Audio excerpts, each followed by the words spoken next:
भगवत गीता का छठा अध्याय ध्यान योग के नाम से जाना जाता है। यह अध्याय आत्मा के अद्वितीयता और उसके साथी के साथ तालमेल की महत्वपूर्ण बातों पर ध्यान केंद्रित करता है। यहाँ भगवान कृष्ण ने ध्यान के माध्यम से मन को नियंत्रित करने के उपायों का वर्णन किया है, जिससे व्यक्ति आत्मा को प्राप्त कर सकता है। इस अध्याय में भगवान कृष्ण ने ध्यान की महत्वपूर्णता को बताया है। वह यह बताते हैं कि ध्यान के बिना मन को शांति नहीं मिल सकती है और ध्यान के द्वारा मन को नियंत्रित करके व्यक्ति आत्मा को प्राप्त कर सकता है। यहाँ भगवान ने ध्यान के विभिन्न प्रकारों को भी बताया है, जैसे कि शरीर के साथ ध्यान, मन की शांति के साथ ध्यान और आत्मा के साथ ध्यान।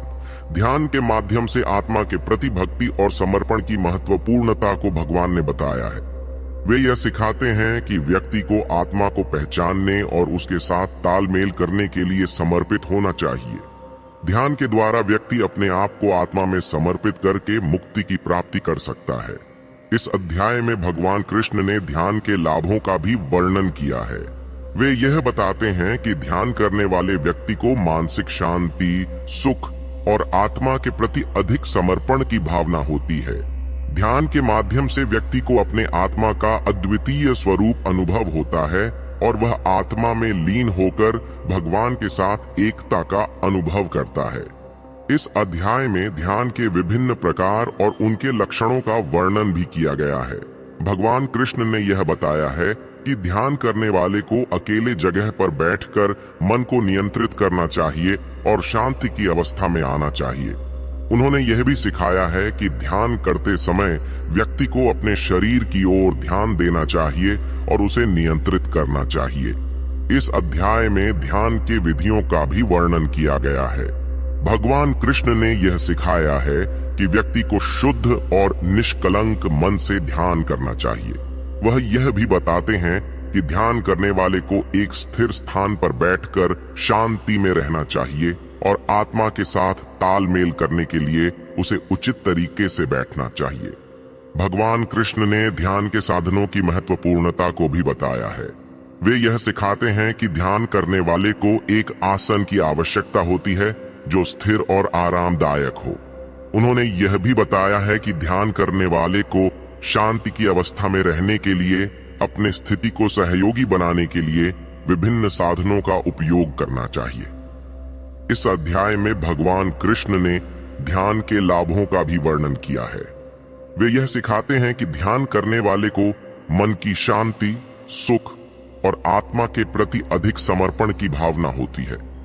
ध्यान के माध्यम से व्यक्ति को अपने आत्मा का अद्वितीय स्वरूप अनुभव होता है और वह आत्मा में लीन होकर भगवान के साथ एकता का अनुभव करता है।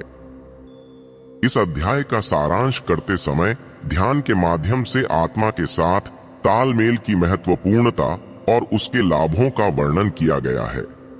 भगवान कृष्ण ने यह सिखाया है कि ध्यान के द्वारा व्यक्ति अपने मन को नियंत्रित करके आत्मा का अनुभव कर सकता है और उसके साथ तालमेल प्राप्त कर सकता है।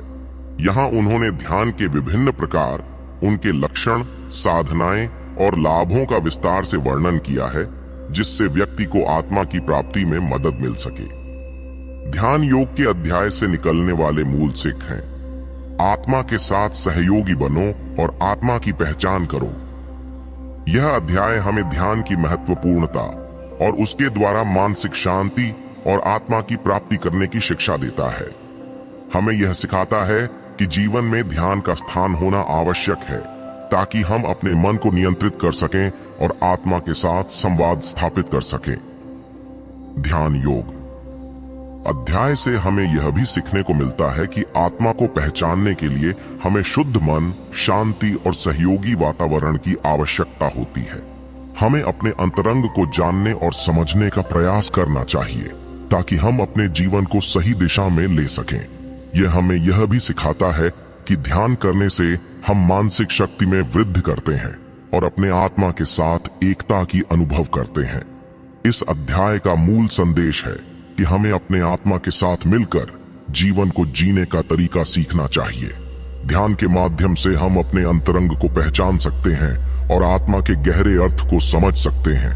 हमें यह सिखाया जाता है कि ध्यान के माध्यम से हम अपने मन को शांति में रख सकते हैं और आत्मा के साथ तालमेल प्राप्त कर सकते हैं, जिससे कि हम जीवन को अधिक शुद्धता और सफलता के साथ जी सके।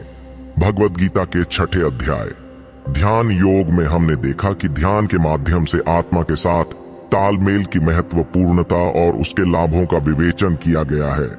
यह अध्याय हमें ध्यान की महत्वपूर्ण शिक्षा देता है, जिससे हम अपने मन को नियंत्रित कर सकें और आत्मा के साथ संवाद स्थापित कर सकें।